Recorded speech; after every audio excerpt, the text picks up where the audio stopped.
I'm now live. Hello. Hi, guys. Um, Welcome to this Team Joe Talks Instagram Live. I'm very excited today because I am talking with someone that I really admire. Her name's Karen Bass. I know that a lot of you most likely know who she is and have seen her in the news, especially a lot this year. She's been doing really great things. She's currently serving her fifth term representing the 37th Congressional District in California. And I mean, the list of her accomplishments is very impressive. She's on the House Committee of Foreign Affairs, where she's the chair of the Subcommittee on Africa, Global Health, Global Human Rights, and International Organizations. She serves as the chair of the Congressional Black Caucus, and in June she was a part of introducing the Justice in Policing Act of 2020 and is working on new community-based crisis response legislation. Those are both extremely important things right now. And I mean, I could go on and on about her accomplishments because she's an incredibly impressive leader, but I think she's probably requesting to join, and we want to get her in here and start this conversation. Excited about. Here she comes.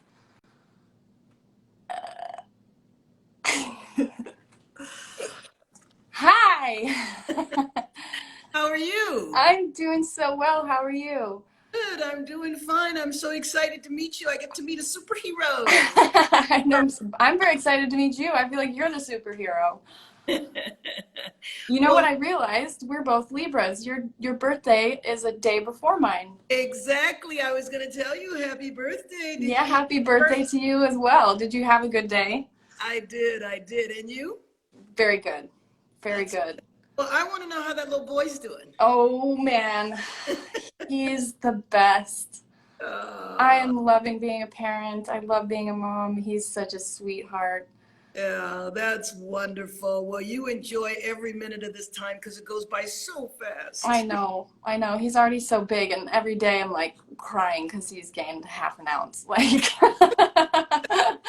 what about you? How are you doing in these very difficult, bizarre times? And we're 17 days out, which is so hard to believe. I know, and they're going to be like the longest 17 days in my life. I just wish it was tomorrow. Me too. And it feels like it's going to feel like forever after that too. I mean, I think it's going to be November is going to be a year. Exactly. But you know what, though? I'm feeling more and more excited because people are turning out to vote now.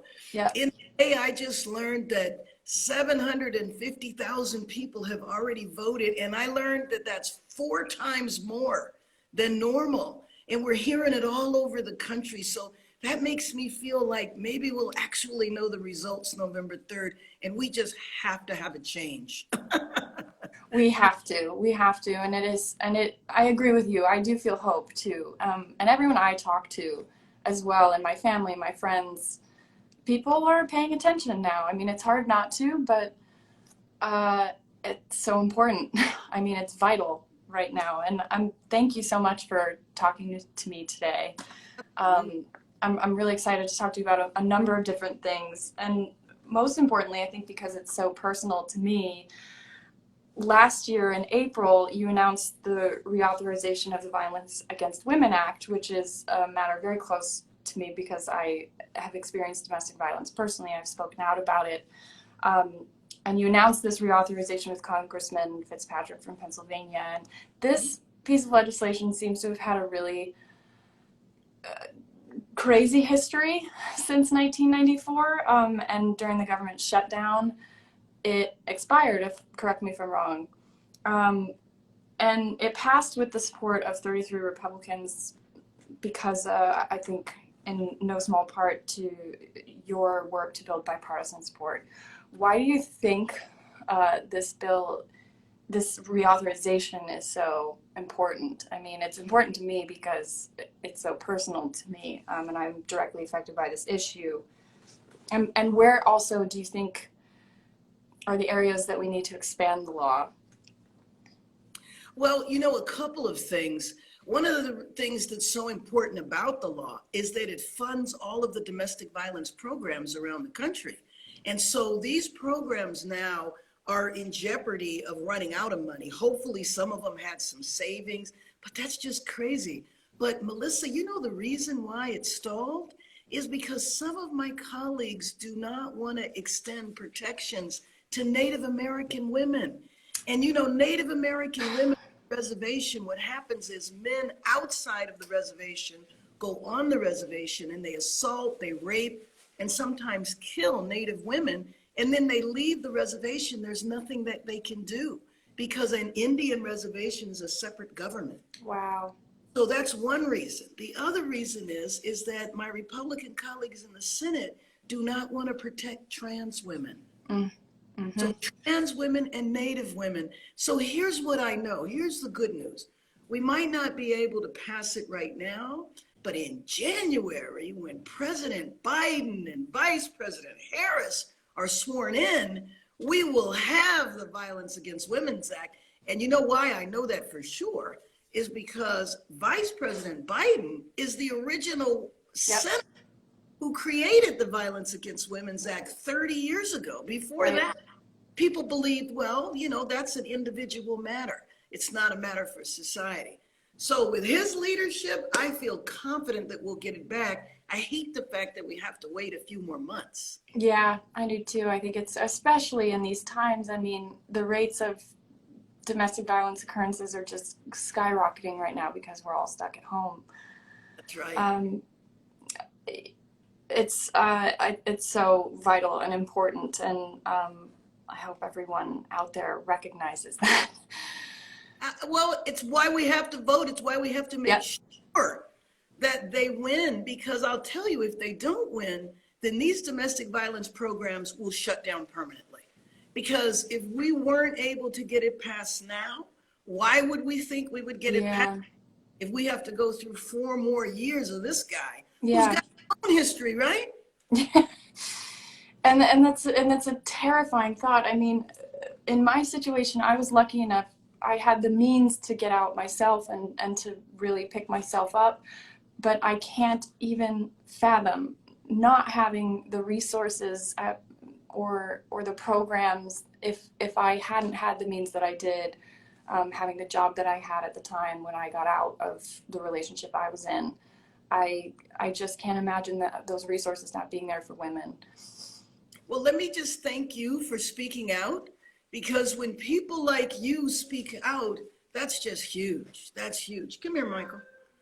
That is just huge. Well, thank you for saying that. Here, I want you to see my grandson. Is that a Halloween mask? Who are you? That's terrifying. His name's Michael.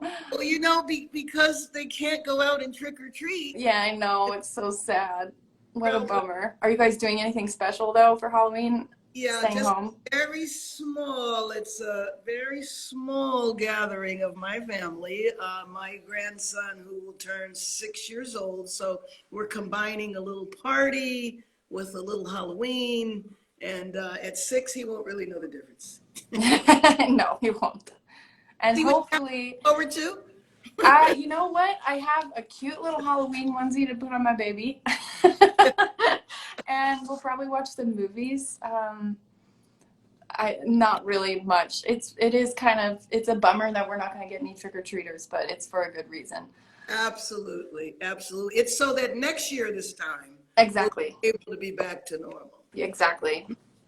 And one of the other things I want to talk to you about, because it's very important for this time next year as well, it's another way that women are really in jeopardy right now, because of this election, is the nomination of Amy Coney Barrett, because President Trump and the Republicans have scheduled a vote on the Senate floor for Judge Barrett days before the all We've all seen it all over the news. It's wildly hypocritical, and her confirmation would put Roe v. Wade at risk, which makes sure that being a woman isn't treated as a pre-existing condition, and Obergefell, which gave LGBTQ people the right to marry.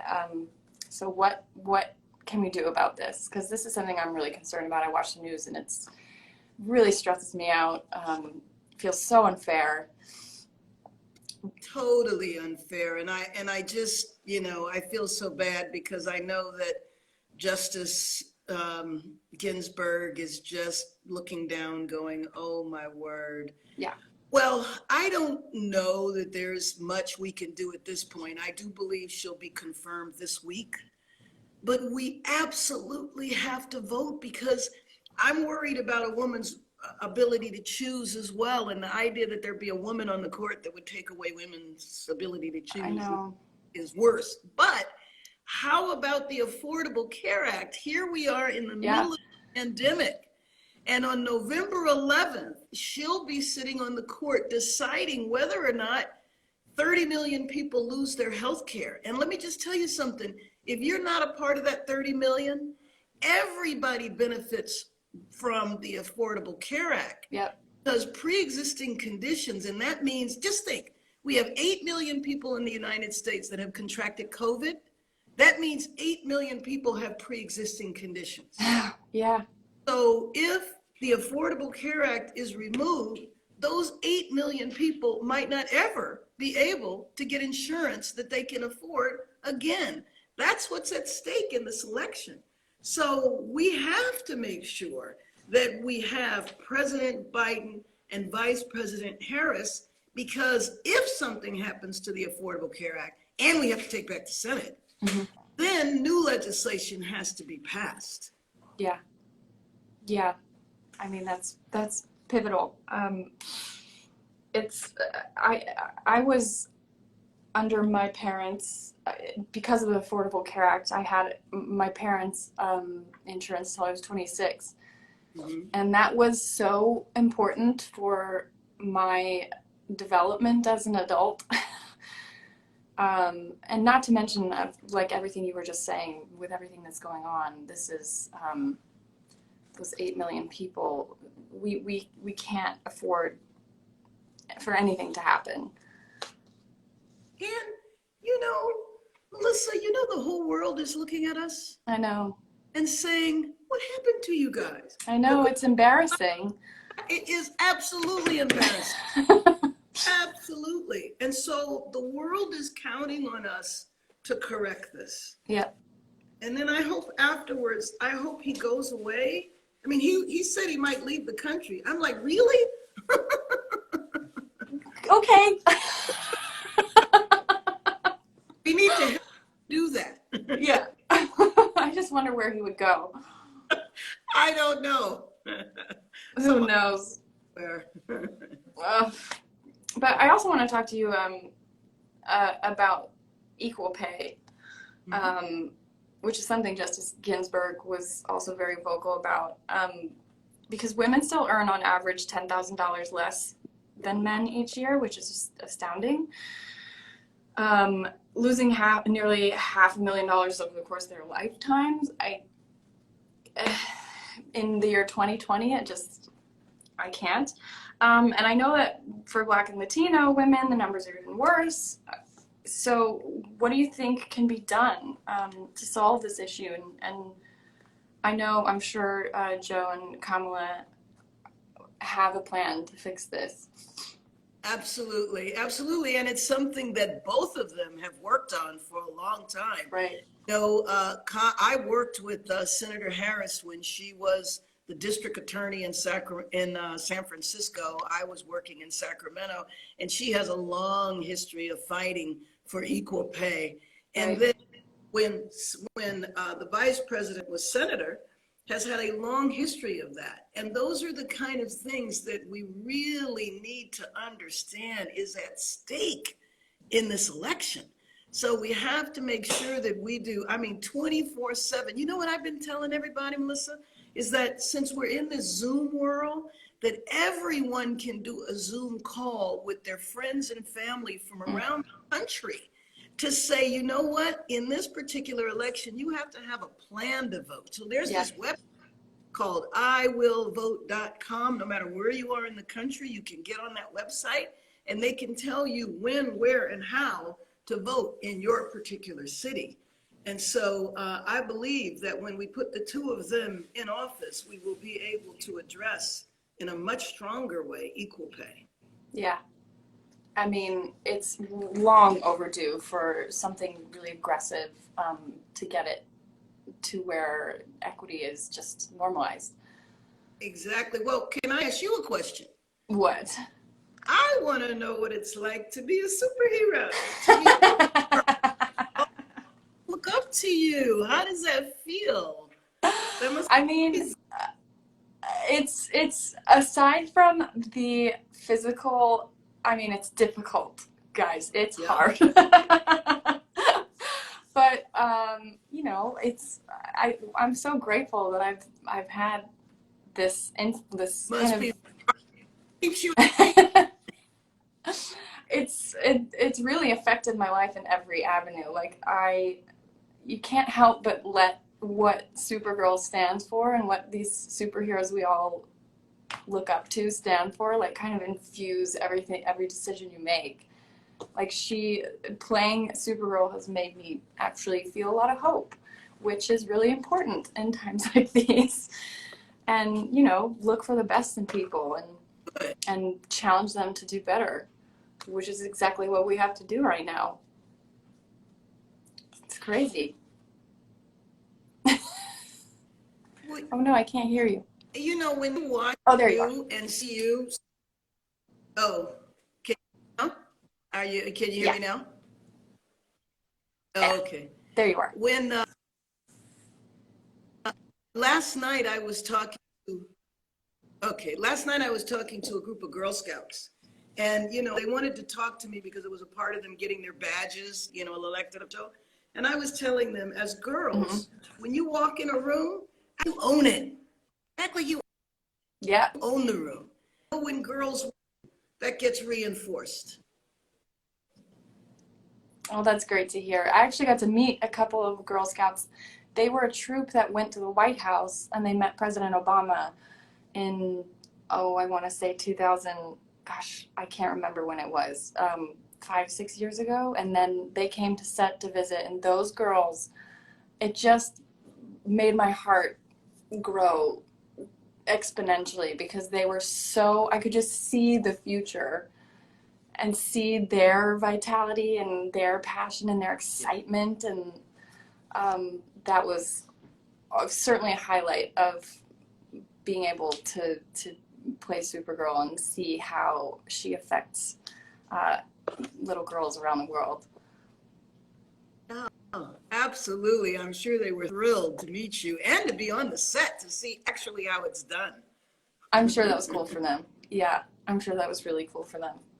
I mean, and there's one more thing I wanted to talk to you about too before we run out of time, because I watched the town halls Thursday night. I watched bits and pieces of both because, of course, they were on at the same time.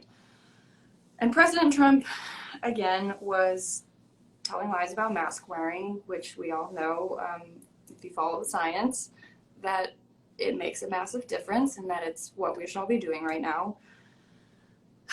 How do you think Joe Biden would have prevented this current situation? And talk to me a little bit more about their plan, Joe and Kamala's plan that will ensure Americans get the best care possible. Well, you know, I think that the best, when President Obama and Biden were in, we had what could have been a pandemic, Ebola. And what happened is the vice president and the president got together, stopped it. They stopped it. Everybody in the world, Ebola never hit here. I think maybe 2 people died from Ebola here, spread Africa. And so I know that President Biden and Vice President Harris will be driven to what science says Trump brings, I mean, he's got this quack from California who doesn't even know anything about epidemiology or pandemic, and he's telling him what to do. So I know they would be driven, and I know that there would be a strategy. And so the thing that's me is that the fact that we've already had 200,000 people die. And frankly, if President Biden and Kamala Harris are not sworn in January, I'm worried next year, this time there'll be 1 million people. And Trump seems to be okay with that. He says he wants us to congratulate. He does seem to be okay with it, and it seems like the herd 200,000 people dying because there hasn't been 1 million. Sick as that. Yeah. It's terrible. Having a little bit of and Trump. This whole idea of I think I don't know what's going on. I'm so bad at this. Oh, there you are. Can you hear me now? Okay, good. Yeah. Well, I agree with you, and I'm afraid of all of those things too, and I don't want it to see us. I don't want herd immunity to even be an option. I mean, the fact that millions of people could die, it's just, and that's tossed away so flippantly. Do you think that people are ready to kind of turn the page on all of this, like, nastiness and just disregard for decency? From what I've seen, I think people are ready. I think people are running. I think so too. And across party lines, like people that I know that have voted Republican their entire lives. I think we all see it. We all see it. We just have to deliver it. Right. Exactly. So have you voted? Because I got my ballot in the mail.